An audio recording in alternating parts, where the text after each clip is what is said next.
네, 안녕하십니까. 신산파트너즈 이세영입니다. 저희가 최근에 벤처 관련된 이야기, 연구소 관련된 이야기 많이 해드렸는데요. 어, 코로나가 좀 장기화되면서 많은 중소기업들이, 어, 회사 운영할 자금 혹은 적기에 투자할 자금들이 좀 부족해서 자금에 대한 고민이 많다라는 말씀을 좀 많이 해주시기도 하고요. 곁들여서 하반기에 이제 2021년 중소벤처기업진흥공단의 정책자금 신청에 대해서 궁금해하시는 분들이 많아서 관련된 영상을 하나 남기겠습니다. 사실은 요 앞전에 하나 남긴 영상이 있는데요. 너무 음질이 안 좋아서 AS 차원에서 다시 올린다고 보시면 좋을 것 같고요. 영상에서 간략하게 정책자금, 중진공 정책자금의 신청 방식, 프로세스, 그 다음에 그 의미를 한번 설명드리고요. 온라인 신청에서 활용할 만한 좋은 팁 하나 알려드리고, 그렇게 온라인 신청이 끝난 업체들이 또 온라인 자가 진단을 해야 되는데요. 그 진단하는 화면 같이 한번 보는 기회를 가져보겠습니다. 첫 번째는 중진공 정책자금은 과거에는 그냥 소위 말하는 아는 분들이 선착순으로 먼저 신청하면 아는 분들이 계속 활용하는 영역이었는데요. 지금은 제도 효율을 좀 높이고 조금 더 공정한 서비스 지원을 하자라는 취지에서 정책자금이 크게 두 가지 특징을 가지게 되었습니다. 첫 번째는 온라인으로 상담을 예약하는 과정을 만들었습니다. 온라인으로 상담을 예약합니다. 상담을 받는 게 아니라 상담 받을 기회를 예약하는 거예요. 그래서 온라인이기 때문에 굉장히 공정하죠. 물론 이제 온라인 환경에 익숙하지 않은 분들 입장에서 굉장히 난항이시긴 한데 빨리 익숙해지셔야 합니다. 특히나 지금 코로나 때문에 기관에 들어가고 대면하는 것에 다들 불안감을 느끼기 때문에 중진공 정책자금은 수년 전부터 온라인으로 사전 상담 예약하는 방법을 만들었다라고 생각하시면 좋을 것 같고요. 온라인 상담 예약이 왜 이슈가 되냐 하면 전국에 있는 중소기업들이 정책사자금을 쓰고자 한다라고 하면 특히 중진공 정책자금을 쓰고자 한다라고 하면 어, 한날 네, 예를 들면 8월 같은 경우에는 8월 말일날 경기도 D-1일 날은 서울 지역 소재 기업들의 중진공 정책자금을 10시에 상담 예약을 하도록 했습니다. 즉 특정일 특정 시점에 전국에서 동시에 사이트에 접속하는 중소기업 수가 어마어마하겠죠. 그래서 사이트가 다운되거나 혹은 페이지가 넘어가지지 않는 이런 온라인상의 문제들도 생기기 때문에 어, 온라인으로 접속하는구나를 알아도 제때 대응하지 못하는 경우들이 훨씬 더 비일비재합니다. 어, 사전 상담 예약이 왜 어렵냐 하면 지역별로 본부나 지부별로 상담을 예약을 받습니다. 통상 주 5일이고요. 8월 달에 9월 달 걸 예약받고 9월 달에 10월 달 거 예약을 받다 보니까 보통 한 20일 동안 상담이 진행되는데요. 뭐 쉬는 날, 준비하는 날 이런 거 빼면 15일에서 많으면 20일입니다. 하루에 상담할 수 있는, 예약할 수 있는 테이블이 한 10개 정도 돼요. 그러니까 한 달에 150개에서 200개 정도의 기업만 상담을 예약할 수 있는 거예요. 예약한 업체들이 이제 본 상담을 받을지 안 받을지에 대해 후심사를 받는 방식이기 때문에 생각해 보세요. 음, 예를 들면 서울 강남에 중소기업의 그 어마어마한 숫자 중에 딱 150개, 200개만 한정해서 상담을 예약할 수 있기 때문에 당연히 사이트가 마비되는 수준까지 올 수도 있고요. 뭐 통상 정시에 접속하셨다 하더라도 대부분 뭐 1분, 2분 내외로 상담이 마감되는 게 당일날 경험해 보신 분들 알겠지만 사이트에 들어가서 예약 가능한 날짜가 없어지는 거 보면 보고 클릭했는데도 이미 누군가 예약한 걸로 뜨고 이런 경우들이 비일비재하니까요. 그래서 중증호 정책자금은 이렇게 접수 과정에서의 제3자 개입이나 불공정한 루트들을 다 없애기 위해서 온라인으로 선착순 상담 예약이라는 1차 관문을 만들었다. 이걸 이해하시는 게 좋고요. 두 번째는 뭐냐면 그러면 상담 예약하면 무조건 대출이 되냐? 그건 또 아니세요. 상담 예약을 한 업체들을 이제 심사를 하는데요. 심사의 기준은 정책 우선도 평가입니다. 기업이 좋다 나쁘다도 중요한데 그거만큼 중요한 게 뭐냐면 이 기업이 대한민국 정부가 가고자 하는 방향으로 정책에 밀접도 있게 다가와 주느냐를 확인합니다. 말을 복잡하게 해서 그렇지 그냥 쉽죠. 수출하고 고용 많이 늘리고 기술 개발하고 하는 업체들을 먼저 지원하겠다라는 거죠. 그래서 대한민국이 대내외적으로 전략적으로 육성하고자 하는 그런 특정 업종이나 산업들 그리고 뭐 코로나 혹은 뭐 올해 같은 경우 쌍용차 등등 기업이 스스로 통제할 수 없는 변수에 의해서 위기를 맞은 기업들, 뭐 자연재해나 사회재해로 인해서 위험을 보는 기업들, 혹은 정책 우선도 평가가 높은 기업들에게 이제 상담 심사를 진행할 수 있는 기회를 부여합니다. 자, 첫 번째는 온라인으로 사전 상담 예약을 하고 상담 예약을 한 업체들 중에서 인터뷰와 서류 심사를 거쳐서 정책 우선도 평가를 한다. 이렇게 이 결과 자금 상담할 기회가 부여된 기업들이 이제 심사 대상이 되는 거다. 이렇게 보시면 좋습니다. 그래서 이 모든 관문을 뚫기 위해서는 첫 번째는 정책자금 온라인 신청이라는 걸 해야 합니다. 직접 한번 볼까요? 홈페이지 중소벤처기업진흥공단을 검색창에 입력하시고 나오는 링크 홈페이지로 들어오시면 이렇게 홈페이지가 생겼고요. 여기 여기 표시해드린 요 정책자금 온라인 신청으로 들어가셔야 합니다. 자, 첫 번째 팁은 뭐냐면요. 온라인 사전 상담 예약이 지정된 시간에 중지공 홈페이지 들어오셔서 이 사이트에서 대기하고 있는 업체들이 생각보다 많으세요. 근데 여기는 그냥 중지공 대표 홈페이지고요. 정책자금을 신청하기 위해서는 정책자금 신청 페이지로 넘어가야 됩니다. 그래서 이 정책자금 온라인 신청 요 아이콘을 누르시면 페이지가 바뀝니다.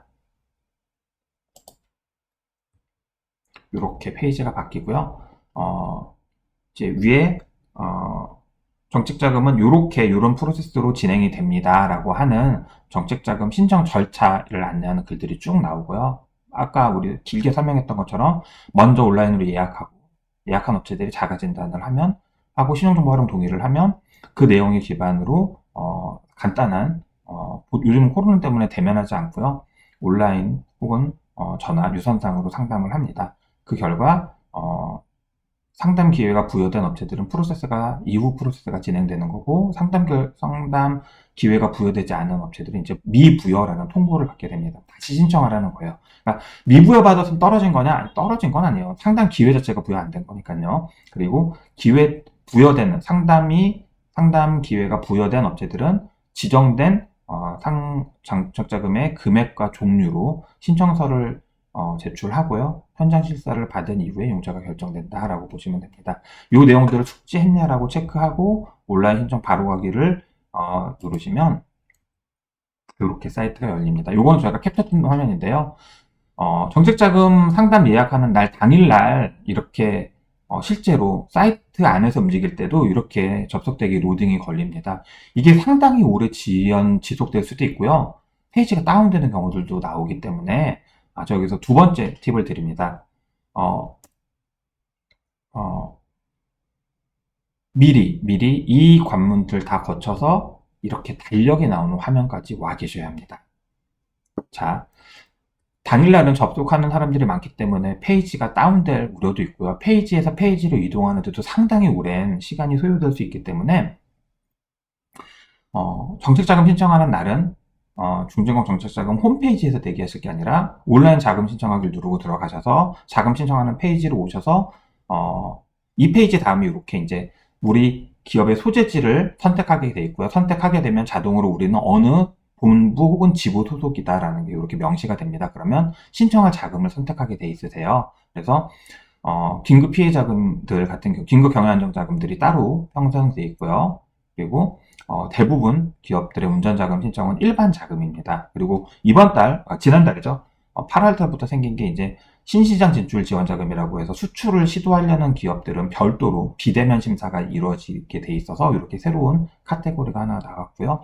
수출 기업도 아니고 긴급 경영 자금도 아니고 시설 자금도 아닌 기업들은 다 일반 자금을 선택해서 들어가게 돼 있습니다. 그래서 요 일반 자금을 선택해서 넘어가시면 이렇게 달력 화면이 나옵니다. 지금 9월이니까 요 9월 달력이 나오고요. 이 화면까지 와 계셔야 돼요.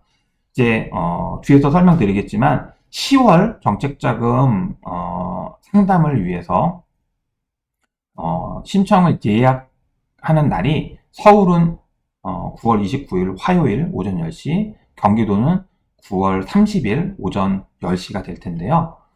그날 당일날 지금 우리 앞서 같이 해본 정책자금 프로세스를 쭉 따라오시면 요 달력까지 올 수 있으세요. 자, 10시 전에 여기까지 와 계셔야 돼요. 여기까지 와 계셔야 합니다. 그리고 10시가 딱 되면 이 달력 표시에 보시면 이렇게 화살표가 있습니다. 10시가 딱 되면 이 화살표를 눌러서 10월 달력으로 이동하시는 거예요. 10월 달력으로 이동하시면 예약할 수 없는 날은 빨간 날로 되어 있고요.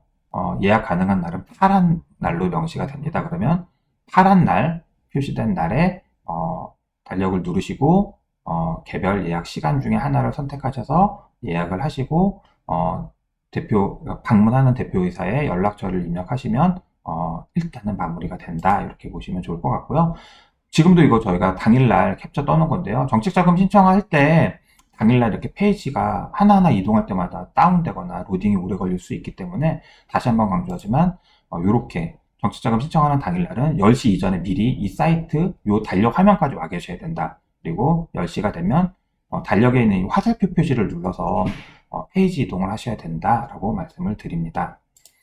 그래서 방문자 이름, 연락처 확인해서 예약하시면 일단은 예약이 되신 거고요. 이제 그거 입력도 빨리 하셔야 돼요. 그 시간, 나 입력하는 시간에 다른 사람이 누르고 들어와서 나보다 먼저 예약해버리면 기회가 상실되기 때문에 그러니까 저희 그런 경우도 있었어요. 정책자금 신청하신다고 달력 파란 글씨로 뜬 날짜를 누르고 시간 중에 하나를 고르고 거기 써져 있는 안내 문구 읽으시는 사이에 이미 다른 사람이 나보다 먼저 예약 확인 버튼 눌러버린 거예요. 그러면 기회가 없습니다. 그래서 1, 2분, 그러니까 심한 경우에는 30초 이내 끝날 때도 있으니까 예약 꼭 파란 날짜에 시간 가능한 거 빨리 눌러서 예약을 하시는 게 좋다라는 말씀을 드리고요. 자, 여기서 세 번째 팁. 자, 첫 번째 팁은 홈페이지에 있으면 안 된다. 두 번째 팁은 달력 화면까지 이동해 있어야 된다. 세 번째 팁은 뭐냐면 날짜를 예약하실 때요. 그러니까 사전 상담 예약일 이전까지 온라인 서류 제출과 자가 진단이 마무리돼야 됩니다. 예를 들면 우리 달력 화면을 다시 볼까요? 네, 달력 화면을 보면 예를 들면 8월로 예를 들어 볼게요. 8월 마지막, 경기도니까 8월 마지막 날 사전 상담 예약을 했는데 예를 들면 9월 1일로 했어요. 근데 그 사이에 내가 온라인 서류 제출을 해본 적이 없어서 온라인 서류 제출 못했거나 자가 진단을 못하면은 기회가 상실됩니다. 그래서 자, 세 번째 팁, 사전 상담 예약을 할 때는 서류 구비할 수 있는 시간을 버셔야 됩니다. 네. 물론 분조를 다투고 날짜가 급박한 것밖에 없으면 그걸 할 수밖에 없겠지만 저희가 이제 업체들 또 제도 제조업을 운영하다 보니까 제가 정책자금 신청을 해보면 이게 사람이 누가 시킨 것도 아닌데 앞에서부터 차나가요. 네, 그래서 팁을 드린다라고 하면 내가 서류를 구비하고 조금 더 인지하고 준비할 수 있는 시간을 벌어서 예약을 하셔라. 네, 너무 급박하게 예약하기보다는 며칠 말미를 두고 예약을 하셔라 라고 말씀을 좀 드립니다. 그렇게 해서 빨리 확인 버튼까지 누르셔서 예약 확인 문자를 받으시면 예약이 잘 되신 거고요. 예약하는 날은 예약까지만 하시면 됩니다. 그리고 나서 방문하기 전까지 이제 온라인 자가 진단을 하시면 되고요. 8월 상담 예약은 끝났고요. 10월달 정책자금 상담을 하기 위해서 예약을 하는 오픈일은 서울은 9월 29일 수요일 10시, 경기는 9월 30일 목요일 10시, 인천은 9월 30일 목요일 2시고요. 지방은 9월 29일 수요일 오후 2시입니다. 시간 잘 기억해 두셨다가 적시에 예약하시면 좋을 것 같습니다. 자, 온라인 예약을 한 업체들은 이제 자가 진단을 하셔야 됩니다. 이제 똑같이 들어오셨던 사이트에 자가 진단을 하는 알림이 많으니까 그거 하나 선택하셔서 하시면 될 것 같고요. 자, 자가 진단하기 들어오시면 화면이 이렇게 나옵니다. 처음엔 기업 개요 입력이에요. 어려운 거 없으세요. 다 회원가입할 때 이미 다 입력되어 있기 때문에 어렵지 않게 연락처나 주소지가 혹시나 옛날 거거나 안 맞지 않나 요거 하나만 확인해 주시면 될 것 같고요.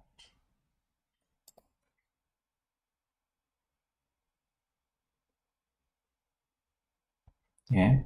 그리고 두 번째 페이지를 넘기시면 이제 정책자금 지원 대상 중소기업 범위 해당 여부를 체크하도록 되어 있습니다. 그래서 무슨 얘기냐면 중소기업진흥공단이 있고요. 소상공인 시장진흥공단이 있어요. 그래서 소상공인들은 중진공 오지 말고 소진공 가서 돈 빌리세요라는 안내입니다. 그래서 업종에 따라서 종업원 수를 입력하고 소상공인 확인 여부를 누르시면 당신은 중진공에서 신청해야 될지 소진공에서 신청해야 될지를 이렇게 판가름을 해줍니다.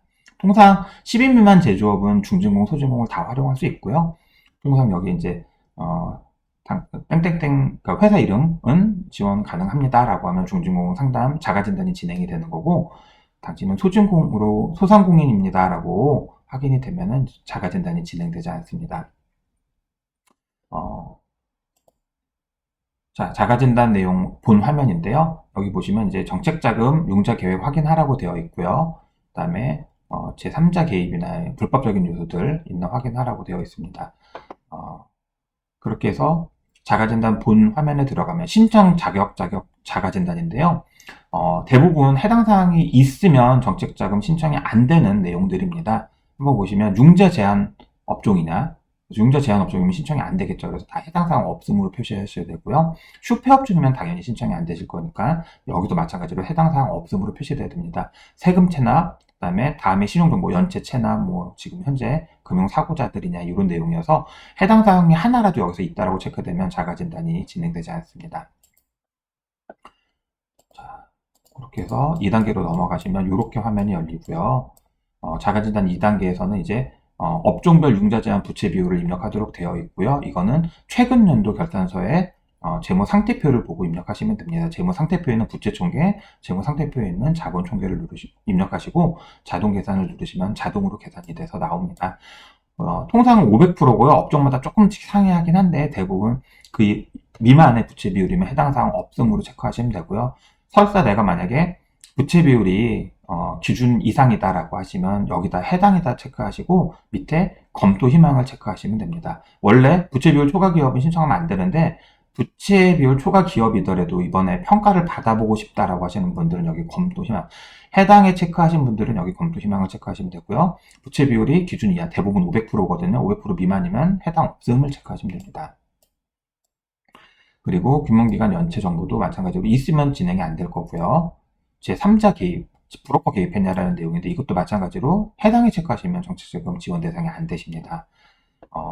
저희가 늘 강조하지만 시선 파트너즈는 정책자금이나 지원 사업들을 중개 알선 개입해서 수수료를 취하는 비즈니스를 하지 않는다라는 말씀을 반복적으로 드립니다. 이건 불법이기 때문에 그렇고요. 이렇게 브로커 방식, 불법 브로커 방식과 거래를 하시게 되면 추후에 기업도 불이익을 충분히 볼 수 있다는 걸 다시 한번 강조합니다.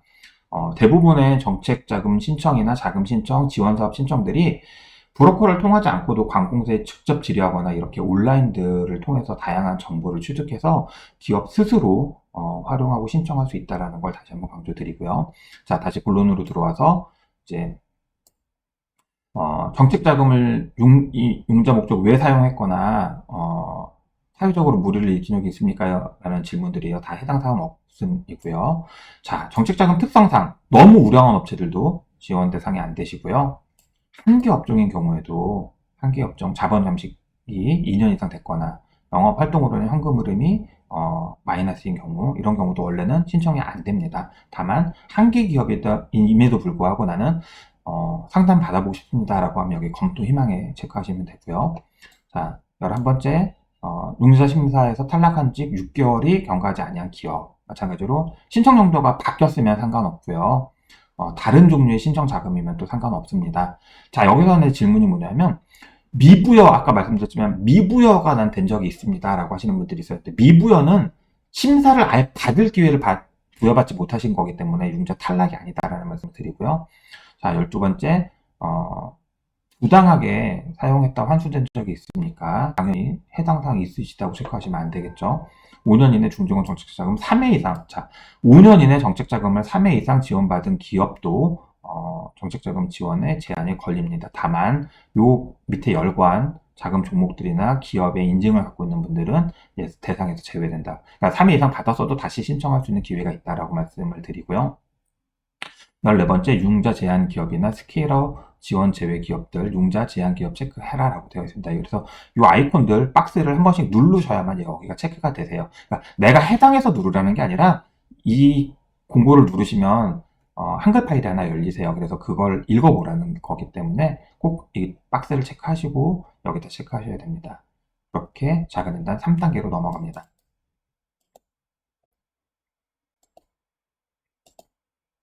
3단계로 넘어가시면요, 이렇게 페이지가 열리는데요. 이제 설립 연월일을 입력하게 되어 있고요. 업력을 확인하기 위해서, 그리고 법인 전환한 기업들은 업력 합산을 위해서 법인 전환 기업 체크하고 개인 사업자 최초 개업일을 입력하게 되어 있습니다. 그리고 업종 및 주생산품을 입력하고요.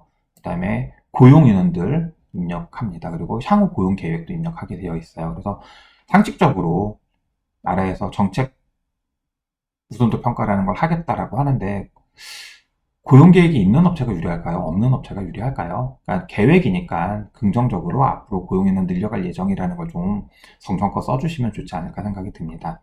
그리고 네 번째가 성과 공유입니다.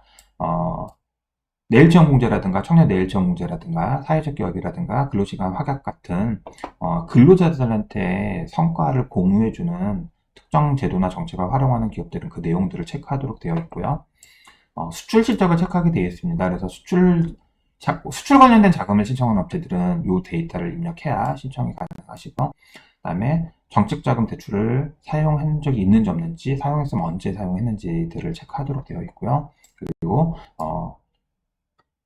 지금 21년 있잖아요. 17년, 18년, 19년, 20년 이렇게 매출액과 영업이익, 종업원 수들을 입력하도록 되어 있습니다. 그래서 그때 해당 기간의 재무제표 손익계산서 보시고 내용을 입력하시면 됩니다.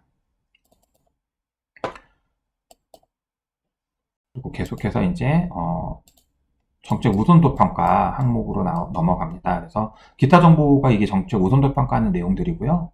벤처, 이노비즈, 메인비즈, 애니티, 애니피는 사회적 기업 인증을 갖고 있냐 없냐, 있는 게 유리하겠죠. 그리고 기술 성과에서 지식재산권 특허나 실용신앙 갖고 있냐, R&D 성공 기업이냐, 기업설연구소 보유하고 있냐, 그리고 내일채용공제 가입 계획입니다. 앞에는 하고 있는 내용을 쓰는 거고요. 지금 이 카테고리에서는 앞으로 하겠냐라는 내용을 쓰는 거니까 될 수 있으면 하겠다 써주시는 게 유리하겠죠. 그래서 저희가 늘 강조하지만 뭐 벤처나 이노비즈 같은 경우, 특허 같은 경우에는 정책적으로도 자금 신청할 때 유리하다, 가산 항목이기 때문에 다양한 활용도가 있다라는 말씀을 드립니다. 해놓는 게 많이 유리하다라는 거죠. 그리고 9번째, 신청 자금을 선택하게 돼 있고요. 신청 자금의 종류가 어마어마하게 많습니다. 이 중에 딱 하나만 선택할 수 있고요. 기업의 특성에 맞는 자금 하나 선택하셔서 밑에 신청 자금이 시설인지 운전인지, 그리고 금액은 얼마를 신청할 건지를 입력하도록 되어 있습니다. 그래서 100만 단위니까 1억이면 100 이렇게 되시면 되고요. 시설 자금은 토지나 건축, 기계 매입에 필요한 자금이고요. 운전 자금은 그 외에 회사 운영에 필요한 자금들입니다. 필요한 금액을 입력하시고 자가진단 4단계로 넘어갑니다. 자가진단 4단계로 넘어가시면 다 되셨다라는 확인이 나올 거고요. 그래서 자가진단 결국 우리 기업은 무방문 사전상담 가능하다라고 나오실 겁니다. 그러면 방문하지 않고 직원이 중증원 담당자가 유선상 전화를 해서 전화 인터뷰를 한다라는 내용이고요. 대신 신용정보 활용 동의를 미리 해주셔야 됩니다. 신용정보 활용 동의를 할 때는 대표의 개인 신용정보 활용 동의서가 필요하고요. 법인은 법인의 공인인증서가 필요합니다. 개인 사업자의 경우에는 개인 사업자용 공인인증서, 사업자 등록번호로 발행한 공인인증서도 있으셔야 된다는 걸 다시 한번 말씀드리고요. 네, 사전상담 준비 서류해서 자가진단서, 그리고 재무제표, 사업자 등록증 등등 서류들을 온라인상 미리 제출하도록 되어 있습니다. 그래서 자가진단과 서류 제출이 되지 않으면 사전상담의 의미가 없어지기 때문에 앞서 팁 드렸던 것처럼 빡빡하게 사전 상담 예약할 경우에는 최대한 빨리 응대하셔야 돼. 서류 제출과 자가 진단을 하셔야 되고, 그게 내가 처음 해보는 거 잘 모르겠다라고 하면 며칠이라도 말미를 두고 사전 상담을 예약하시는 게 유리하다라는 말씀을 드립니다. 그렇게 되시면 정책자금은 사전 상담을 예약하고 사전 상담을 자가 진단을 통해서 사전 상담을 진행하게 되는 거예요. 그러면 그 결과 자금 신청 기회가 부여 혹은 미부여 된다라는 말씀을 드리고요. 제가 자가 진단 화면을 왜 보여드렸냐 하면 정책 우선도 평가를 한다라고 했잖아요. 이런 항목을 평가한다고 합니다. 앞서서 보셨지만 뭐 입력했죠? 재무제표 상의 자산, 매출, 이익, 고용인원, 청년 내일총국제 하는지 안 하는지, 수출 실적 여부, 그리고 인증 보유, 기술 성과 등을 입력했습니다. 이걸 평가하는 항목이기 때문에 이런 내용들을 미리 준비하시라는 거예요. 자가진단에 입력할 내용들, 시험 문제 지금 다 오픈된 거거든요. 평가받은 항목들을 내가 미리 준비해놓고 정책자금을 신청하면 아무래도 훨씬 더 유리하겠죠. 그래서 뭐 재무제표는 1년에 한 번 나오는 거니까 내 임의로 할 수 없지만 기본적으로 고용의 추세라든가 내일채용 공제 가입 여부, 지식재산권 보유 현황, 벤처, 기업부설 연구소는 마음 먹으면 그렇게 오래지 않아서 준비할 수 있기 때문에 짧게는 며칠, 길게는 몇 달 안에 준비할 수 있는 내용들이기 때문에 올해 하반기 정책자금 그리고 2020년 정책자금이 올해 연말에도 게시될 겁니다. 그런 내용들 미리미리 인지하고 심사 볼 내용들을 미리 준비하시는 지혜를 발현하시면 자금을 훨씬 더 효과적으로 사용할 수 있지 않을까라는 생각이 듭니다. 그래서 정책자금 관련해서 사전 상담 예약과 자가진단에 대한 영상을 좀 남겨드렸습니다. 현명하게 자금 준비하시는 지혜 발현하셨으면 좋겠고요. 도움이 되는 영상이었다 생각하시면 꼭 구독, 좋아요 해주시면 좋을 것 같습니다. 오늘 영상은 여기서 마치도록 하겠습니다. 감사합니다.